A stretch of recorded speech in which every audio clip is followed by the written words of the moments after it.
Welcome back to 102.7 Chop FM. If you couldn't tell by the last two songs, it is time for another episode of Nerds of the North. I am DJ Bodobo. I am DJ Padawan. And I think we're going to kick it off with some gaming news to start off the night. Well, what's the two songs that we just hear? Oh yes, that is right. The first song we played was the Bucky O'Hare theme, and the second was the DuckTales theme from Disney Afternoon. Some great tracks right there. Bound to get stuck in your head. They are earworms, that is for sure. Yeah, those are some good tunes. We love to play the DuckTales every once in a while. Yes. If it doesn't get stuck in our head at work while we're... No, the song that's currently been stuck in our head all week is on tonight's set list, though. Yeah, you'll be hearing that one when we get to the break. In terms of game releases, nothing really notable and big. If you're a Fable fan, the Fable series on the Xbox, on February 4th, there is the Fable Anniversary Edition, along with the Fable Trilogy, so you can buy all the trilogy in one package, and then the Anniversary Edition is a revamp of... it was either DLC for a game or it was like the earlier Fable or something like that. I didn't really look into it too much. I have Fable 1 and 2. I just couldn't get into them because around the same time, that's when like Fallout and stuff were out. Mm-hmm. So, I don't know. I kind of just skipped over those ones. I do want to mention one of the games I've been playing recently, and I've been talking to you about it. It's called Rust. You can buy this game on PC. I believe it's $20 on Steam. It's a fairly simple game. It's still in alpha stage right now. Still being worked on, constantly upgraded. It's basically a mix between Minecraft and DayZ. So basically, like, you're able to construct buildings and gather supplies, and at the same time, like, go hunting for zombies, and obviously there's other players on the server. I believe it's 50 to 100 people on a server, so, and the map with that many people doesn't seem that big. But me and a couple friends have been playing that one recently, having a lot of fun. I don't know, there's tons of rivalries going on within the server itself. I don't know, I think it's a good game. Once this game is fully developed, it'll be worth it. In other news, at first this looked like it was going to be a leak/rumor. Amazon initially leaked the Elder Scrolls Online Collector's Edition. They had a photograph of the Collector's Edition and everything. But since then, a day later, Bethesda has come out and officially announced the Collector's Edition. The full Collector's Edition comes with the Collector's Box and the Steelbook case. I think it's a 12-inch statue of Molag Bal. If I'm pronouncing that right, I have no idea. Doesn't really matter if you pronounce it right, it's Daedric. I guess so. And then it comes with a 224-page guide / art book, kind of. It says guide, so I would imagine it kind of gives you some. And then it comes with the map of the whole region, showing you Alliance territories and such. And then it comes with 4 pieces of digital exclusive content. It's just basically gear that you can wear in game. And mounts, I believe. Well, one is more than gear. You actually get the ability to be able to play an Imperial in any of the 3 factions. Yes, and then there's a companion pet, and then the horse, I'm guessing, is a mount? The horse is a mount, and I don't know, in my case, the vanity pet, that code is not getting touched. Yeah, I love vanity pets. That was my whole reason to play in, like, World of Warcraft. I have a collection. Why do you want a wasted sprite following you around? I don't know. It's just, it kind of gives you, it just lets other players know that you've, like, whatever it took to get that pet, you have it. Like, that lets other players know that you have the collector's edition for whatever reason, who knows. But in World of Warcraft, I think I have at least 15 or 20 companions, which is, some of them I got from a quest.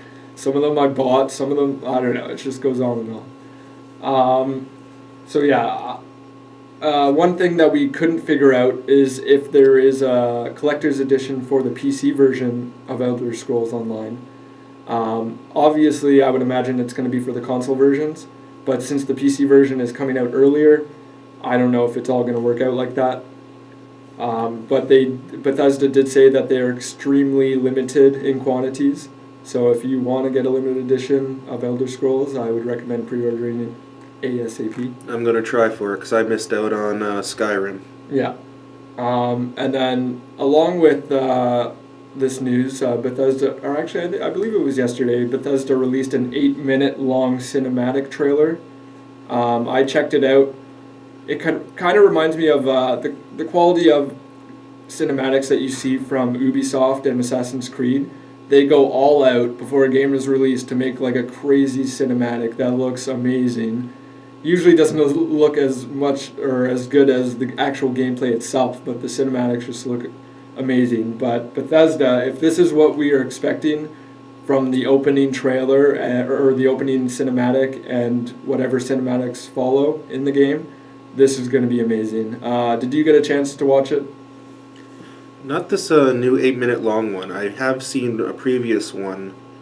It's where it covers what the 3 different factions are doing, and it ends with one champion of each faction walking in a circle. No, it definitely was not that one. This one, it turns out to be an epic battle going on. Then I will have to check that one out tonight. Yeah, I definitely recommend it. If you're looking forward to this game, check out the cinematic. Some more sad Nintendo news. Well, not, I don't know. In the 9-month period before December 31st, Nintendo's revenue earnings were $4.8 billion, down 8.1% from last year. Doesn't seem like a lot when you're talking with billions of dollars, but I'm sure it affects them a little bit. And then their profit range, or the profit was down even more, $96.7 million, down 30%. That's kind of a big jump right there. Yeah, well, it is affecting them because I did read the Nintendo. Again, the Nintendo head CEO he's taking a 50% cut for 6 months or something. Satoru Iwata will take a 50% pay cut for 5 months, while other board members will take cuts between 20 and 30%. So it's good to see a company do that to try and save. Well, you have to do something to try and cut your losses at this point. Yeah. And to keep the company going, this is the financial route you need to take.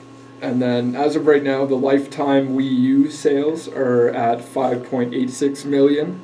I'm guessing that's worldwide. I have no idea. Like, that doesn't seem too good considering the Xbox and the PS4 are pretty much right below that, and they've only been out for months now. The Wii U's been out for what? It's about a year, isn't it? If not over a year. It would have come out in November. Yeah, because I believe of last year. I remember seeing you walking back to work or what? Yeah, I went down to Microplay the one morning to pay for my system for my pre-order, and lo and behold, about 30 seconds before I get there, the delivery guy had showed up with the Wii U's, so I got to carry my brand new system to work. Yeah. And have to fend everyone off. I kind of remember it being kind of chilly outside, so it must have been. Yeah, it was November. Yeah. Well, it was great because I ended up pranking. The students and staff here. Yeah. I took the console out of the box, and weighted the box back up with recycling, so it was still right heavy, the proper heaviness, and I just sat the box outside the door as if somebody forgot it on their way into the car. So cruel. See, I tend to keep all my boxes no matter what it's for, at least for a short period of time. I still have my Alienware. Yeah, well, see, that one I still have. I had the whole box. Like, I had the outer cardboard like, regular box. Yeah, until it got soaked in my room flooding situation.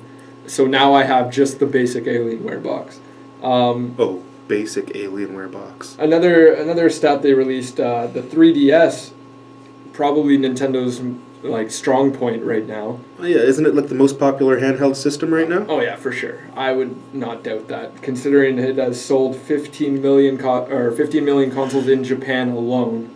So I can't remember the North American stats. I believe I had them last week, but 15 million in Japan alone. I would imagine, if not another 15 worldwide. So Yeah. that's pretty epic. We can mention, you brought this up to me at work, the EVE Online battle that took place. Yes, there was a massive battle that took place on EVE Online. This makes me want to like play this game, but like the article that was talking about this said that this is like a rare, extremely rare occurrence. The last time one of these massive events took place, EVE saw a population boon of over 1 million people decide to come into the game afterwards. Yeah.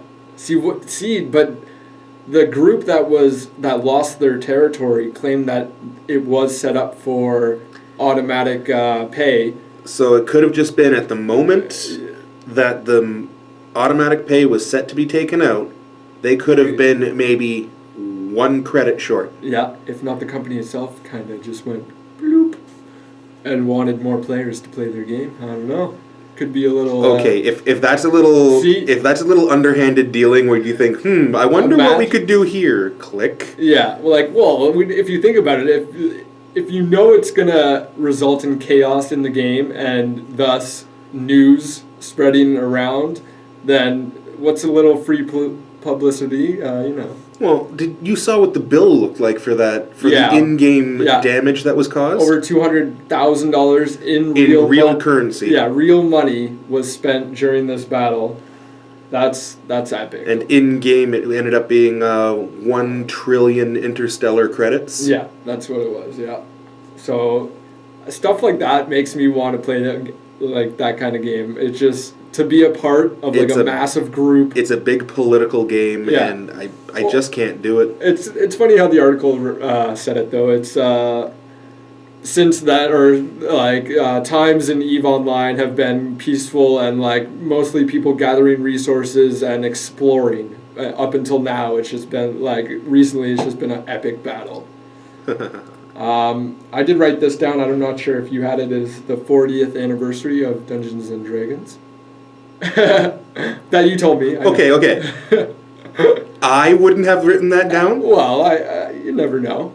I'm the one who's running the campaign that you never show up to. I knew this was coming, folks. Don't start a nerd rage argument like this. Yes. But yes, happy birthday, Dungeons and Dragons. It was your 40th anniversary, I believe, was yesterday. And what a fantastic game. I started in 2nd edition, which confused the absolute crap out of me. 3rd edition made more sense. 3.5 was really, really good. 4th edition does not exist, and I have moved on to Pathfinder. Yeah, I remember when did 4th come out? Like, I remember you talking. 4th edition came out while I was still in college, and we were looking at... Yeah. We'd be probably looking at about 2006 or 7. Yeah. When that came out, and the only reason I picked it up is because of what they were calling the virtual table. So it would have a fully integrated virtual table system that you could link up with for the game to be able to play your campaigns with your friends across the internet. And this was supposed to be there at launch. It still isn't there, to the best of my knowledge. I haven't looked in a year, but the last time I looked, it had still not shown up. So on the false promises, I only have the core book and 1 extra campaign setting, and that's all I'm planning on getting. In my personal opinion, it comes down to customization. Yeah. You don't get the customization in 4th edition that you can get with the other editions. So pretty much, if you open up the book and I feel like playing a fighter, there you go.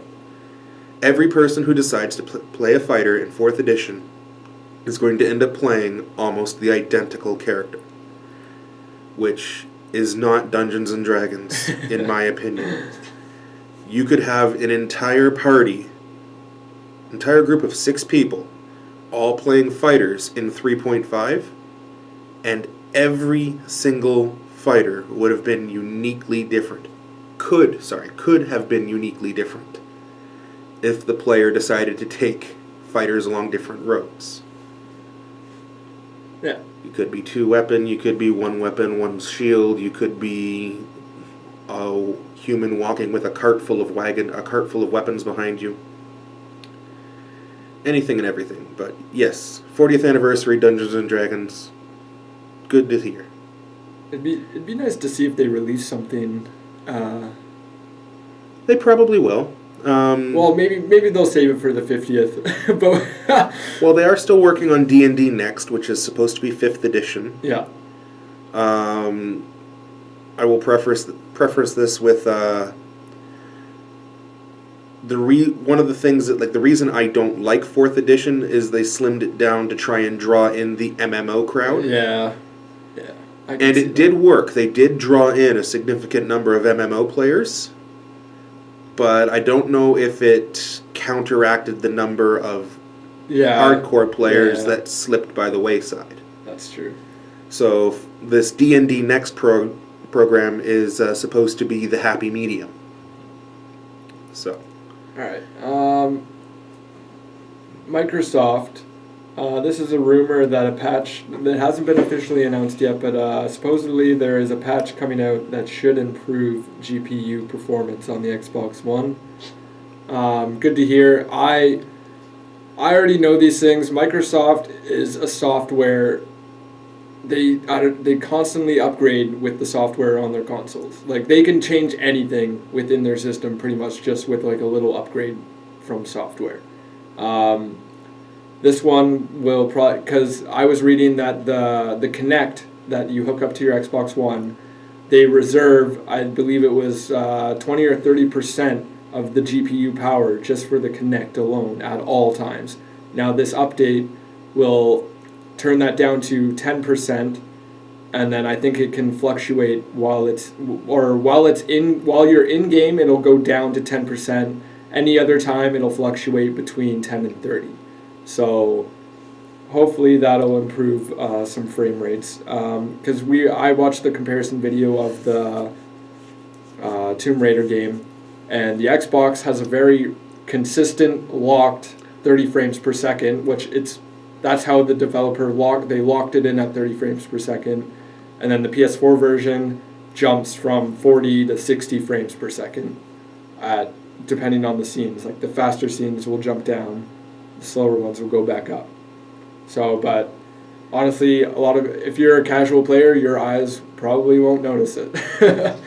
Perhaps not. It's going to come down to the people in the hardcore shooter groups. Yeah, the people that are going play, to notice the frame drops. Oh yeah, for sure.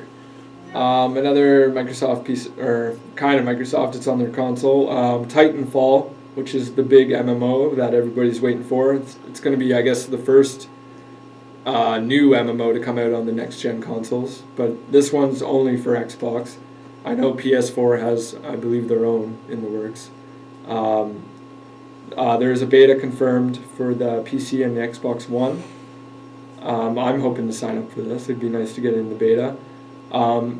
There was an alpha test. I'm not sure if it was open or if there was invites or anything like that, but they were saying that there is seamless updates within the game. So the company can update this game while there's people on the server and playing. The players won't notice a difference except all the bugs and whatever changes happened on the fly. So if that's something to expect from these games, and maybe games up and coming, that's really good to hear. If a company can set in within the game that they can just update it without taking down servers, without having to delay anything, that's pretty amazing in my mind. Well, let's see just how far it gets, because yeah, it takes a lot of work to upgrade some of these systems. The more people you have playing, the bigger of an area you have to repair. So another piece of news with Titanfall. This pretty much goes for any PC game, but they confirmed that the Xbox 360 controller will work for Titanfall on PC. Apparently, they said not Xbox One, but I don't even think there's a way to get the Xbox One controller to work for PC as it is right now. Maybe with Windows 8, maybe some magic voodoo power. I have no idea. Right, so Titanfall is no longer just an Xbox One exclusive. It's coming to PC. No, well, it is. Yeah, I guess it is PC and Xbox One. Oh, I now have no reason to get an Xbox One. Well, yeah. See, that's. I was only going to pick one up for Titanfall. Yeah, and if I can play it on my Alien, I'm going to do that. Yep. Another big Microsoft news this week. Microsoft acquires the rights for Gears of War from Epic Games, so they now have the rights to continue on the franchise on their own. I believe with that they picked up one of the main guys from Epic Games, so they brought him over to Microsoft Studios to oversee everything. I can't remember his name right now. They didn't pick up Cliff, did they? No. Cliff left right after Gears of War 3. Okay. He's went on to do his own thing. All right. This news, I don't know, I love this. On Steam, there's a game called Kerbal Space Program. I love this game. It's a very cartoony rocket space simulator. So you can basically build your own rocket ship, shoot it into orbit. Like there's a simulated like Earth, like it's just a basic cartoon Earth. You can go up into orbit. There's a moon. There's a whole solar system, and then you can go beyond the solar system to other planets. You basically you can play the game without any knowledge of space travel and all that, but it's good to research a little bit, watch a couple videos before you play this game. It is a lot of fun. You can build your rockets piece by piece. You can go big and small. You can actually build aircraft, like vertical flying aircrafts, get up to orbit, and then keep traveling on from there. But in the news, NASA has partnered with Kerbal Space Program to make a NASA mission. Hopefully this will lead to more. Apparently this is going to be one of the real missions that have happened in the past, where there's an asteroid going nearby Earth, and you have to take off from Earth, land on the asteroid, or something like that. I didn't really get all the details. You're going to have to go up there with the Bruce Willis's oil drilling team. It's funny because I seen this right after I watched Armageddon, and I was like, wait a second, what? That's all I'm thinking of is Armageddon. But this is an official partnership, I believe. So NASA, one of the representatives, said that he found the game. He was on YouTube watching videos, found an 8-year-old kid playing Kerbal Space Program, and he was using all the big words that NASA uses for control, like all the little. I can't even pronounce them. I don't even want to attempt to. For maneuvering like a spaceship in orbit, there's certain terms that they use, and this guy was just amazed that this 8-year-old kid knew all these terms and knew what they meant and knew like how to control the spaceship, even though it is a video game. But I think that's pretty cool how you can bring real life missions into this game now. The last little bit of news I got here is Final Fantasy XIV gets an official release date. It has been rumored for a while that it's going to be April. It is now confirmed that it is April 14th. Along with that, there is a collector's edition, and then there's supposedly a beta that will begin on February 22nd. And then previously they announced that anyone who buys Final Fantasy XIV for the PS3 can upgrade to the PS4 for free. That's pretty amazing. It's better than the $10 upgrade fee. Yeah, even then, that's not too bad. But getting it for free, is that going to be a digital thing? If you, I don't understand. Yeah, it'll be a digital transfer to your system. Because that's what I thought. Because I was like, there's no way you can go into the store and just kind of ask for a PS4. It'll be just the same as if you purchased the full version of the game from the PS4 store. Yeah. So. All right. Well, that's about it. Yeah, we seem to be hit about halfway here through our show on 102.7 Shop FM. So, as it deems with halfway through for Nerds of the North, it's time for the nostalgic break. this week we have something a little bit more normal for everyone. And to start it off, we're going to get the earworm that we've had stuck in our heads since Monday morning. Starting off the nostalgic break, here is Europe's The Final Countdown.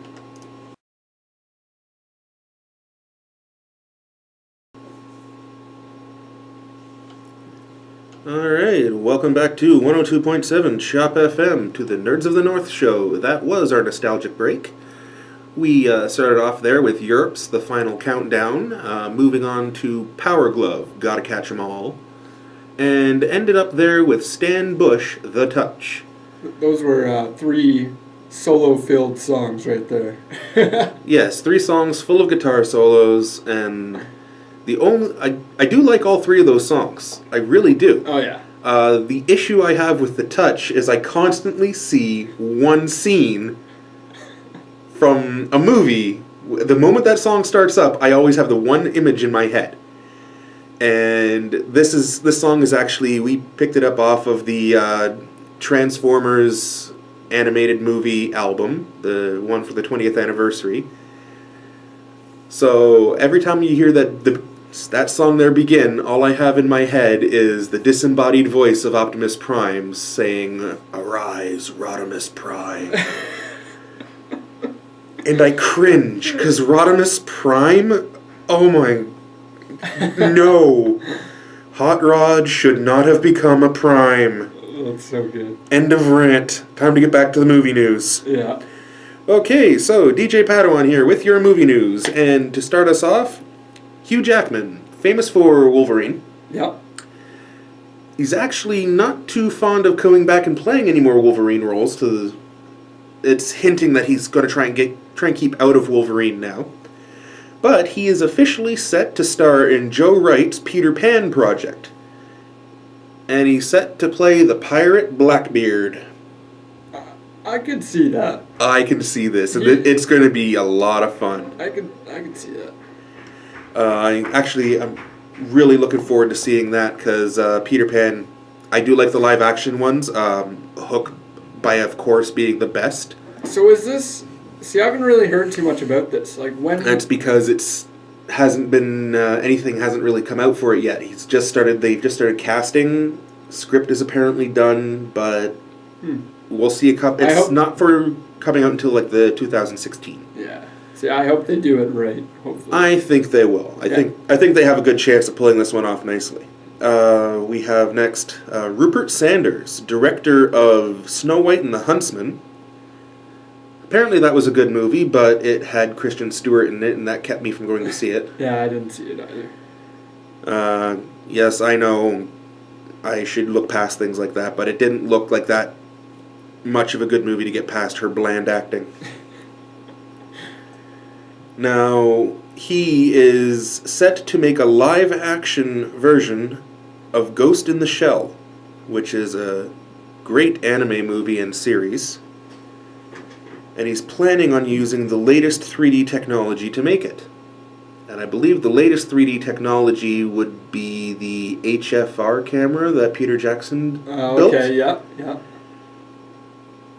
Now, running through my head just what happens in Ghost in the Shell, and then comparing that with how the camera captures things in The Hobbit, you might need air sickness bags.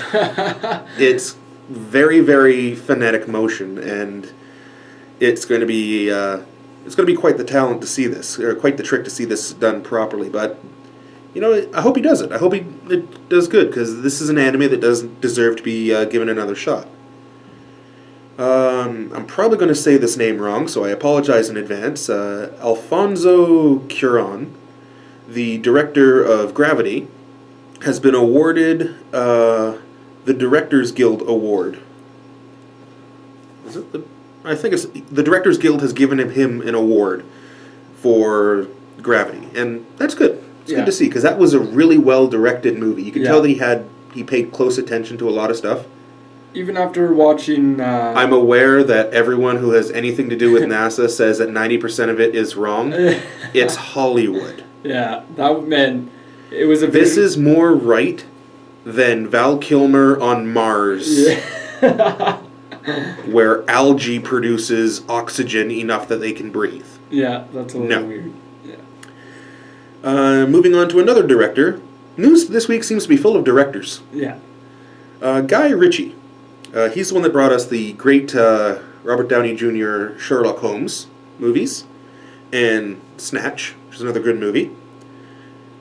He is working with Warner Brothers, and they are considering a 6-film King Arthur franchise. Now, that's going to mean Knights of the Round Table, that's going to mean Camelot, and all I'm hearing now in my head is John Cleese dancing and singing. Let's not go to Camelot. Yeah. 'Tis a silly place. You know what? Fantasy and sword and sorcery seems to be the in thing right now. Oh, yeah. Why isn't Wheel of Time being made? That was the one thing I forgot to write down for gaming news. Oh, and what was your gaming news now? Well, the voice cast for Elder Scrolls. Oh, yes, Now yes. that- The voice cast is quite good for Elder Scrolls. It's got nice voices that'll fit the fantasy setting. Yeah. So, well, you know what? I'm interested in seeing a King Arthur franchise.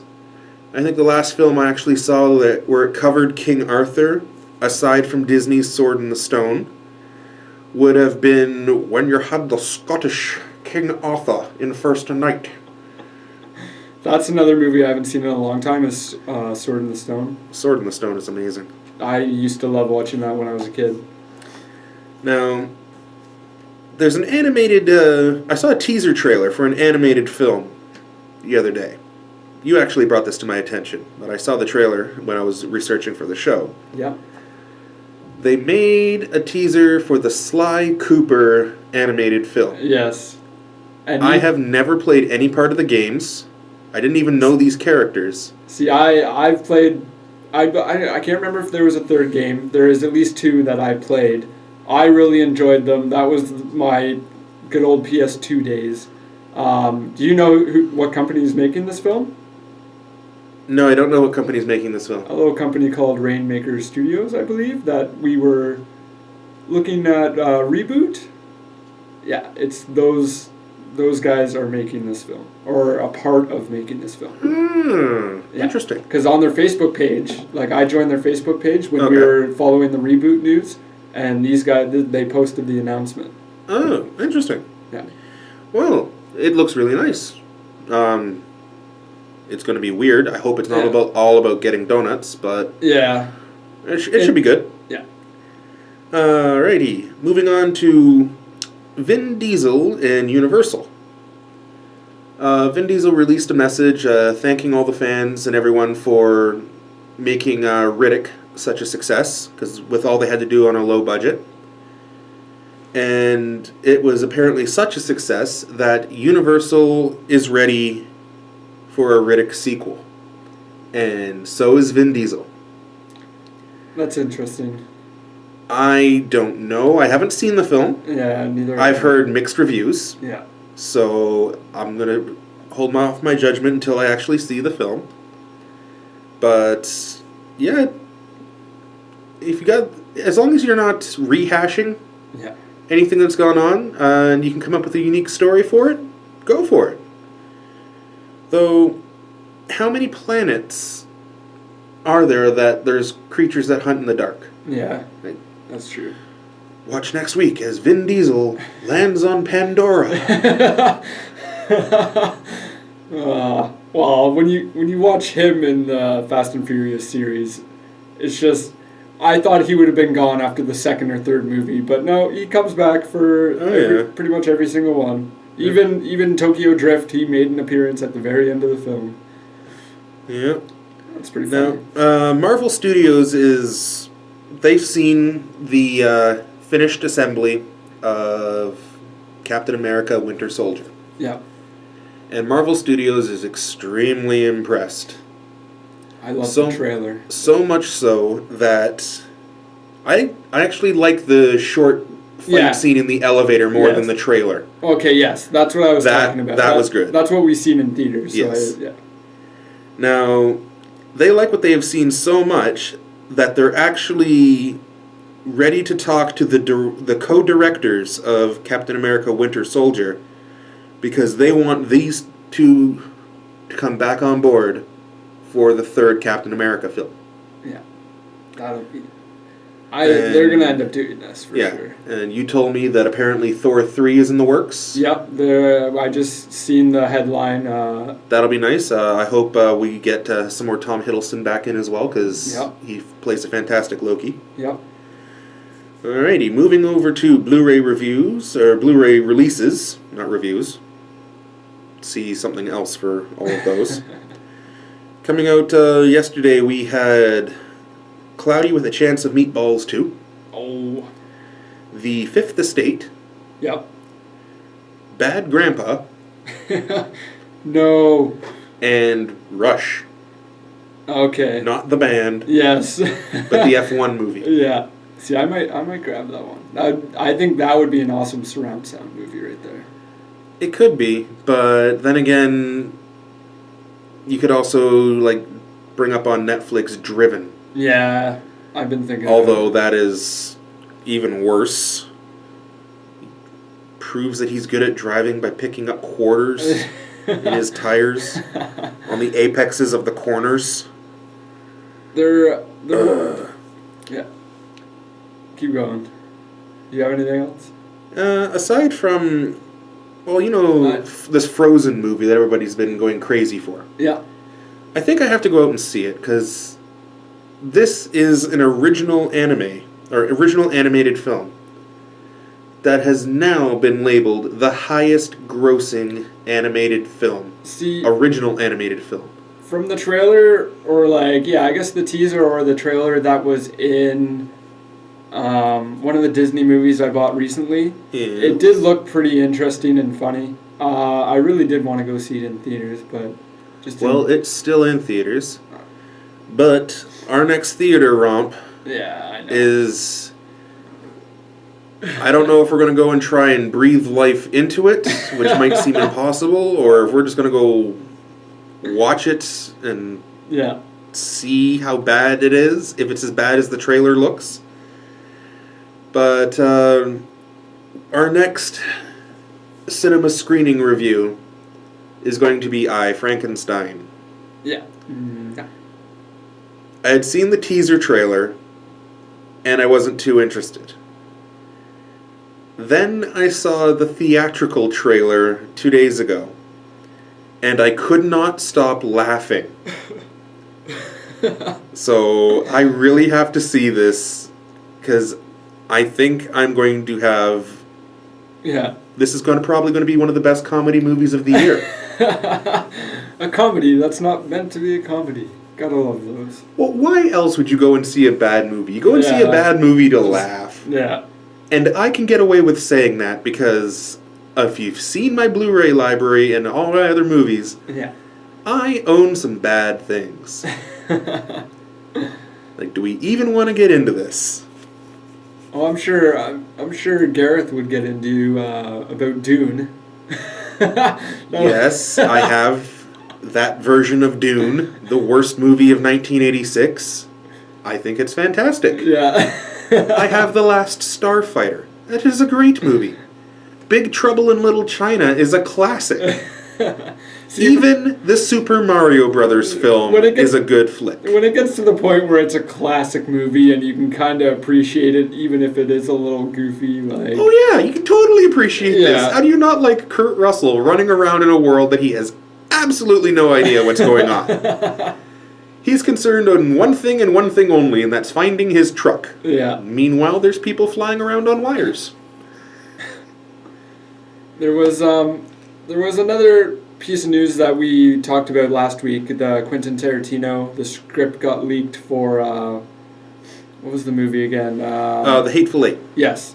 There was a little bit of an update on this. You mean the fact that he's apparently trying to sue the internet? He's trying to. Well, no, That was how the post was put out. I know, but he's specifically trying to sue Gawker Media. Yeah. Which is honestly, they power one of the websites that I go to get my gaming news. One of them. There was another update that I didn't get a chance to check out. Gawker released their official statement to... Yeah, I read that, and it's like they were the third or fourth person down the pipeline that it got bounced to. So see, that's the thing. Gawker tends to cover their tracks pretty well. They, if you remember when the iPhone 4 got leaked years ago, Gawker was the one who ended up coming across a stolen iPhone that somebody picked up at a bar, and they, I guess, paid somebody for it or whatever happened, and then one reporter's house got raided during all this to try and hunt down the iPhone 4. So Gawker doesn't have the best reputation, but still. You know what? It's secrecy. People don't need to know everything that's going on at all times. Yeah. You can have a little bit of secrecy. It actually keeps the surprise. Like I'd rather be surprised about certain things. Yeah. And it's funny that you bring up this whole thing of the script getting taken. J.J. Abrams, who is well known for liking secrecy around his film projects, is actually getting kind of stressed out with the secrecy around Star Wars. Like he's used to secrecy. He's used to keeping everything hush hush. He's getting a little... The office that he was working in to write during his writing of the script, they had blacked out the windows so that no one could see into the office. I'm sure George Lucas had a similar strategy when it comes to overseeing his movies. Well, the thing was, look at the time frame. When Lucas was writing and working on Star Wars, it was completely different. Yeah, but when it comes to the newer ones, and then even the newer ones weren't that crazy. The biggest secret on the original series was the fact that there was a hidden script page in The Empire Strikes Back. Now, I'm sure everybody knows the scene where Luke Skywalker and Darth Vader are battling in the bowels of Cloud City. This is where Darth Vader confronts Luke, and Luke screams no and gets away from him. The script, up until the time of even during shooting, everybody's copy of the script said, "You don't know the truth. Obi-Wan killed your father." Now, I'm sorry, I'm blanking on the director's name. The director pulled Mark Hamill aside just before he went on to shoot and said, "Just so you know, he's going to be saying things, they're not going to matter. What is actually going to be said in the film is, you don't know the truth, I am your father." And Mark Hamill's just like, "What?" Yeah, so ignore what he's saying and just react to what I'm telling you. That's okay. so crazy. But it worked. It worked. That's Even awesome. when it came time for James Earl Jones to dub over Darth Vader's voice, because they did not keep the original voice of Darth Vader. There was some Scottish man in the suit. Yeah. I apologize, I can't remember his name right now, but it was a Scottish actor who was in the suit. And he would read the real dialogue, and then James Earl Jones just overdubbed it. And James Earl Jones was reading off the script to get his dubbing lines in. He's like, "Well, they're lying. How are they going to play this lie out?" And it turns out not to be a lie. So strange. Anywho, it's end of our time slot here on 102.7 Chop FM. Thank you for listening to Nerds of the North. I am DJ Padawan. And I'm DJ Bodobo. So we're going to leave you off this week with a little song from someone we haven't heard from in a little while. Here is Lindsay Sterling with her wonderful song, Elements.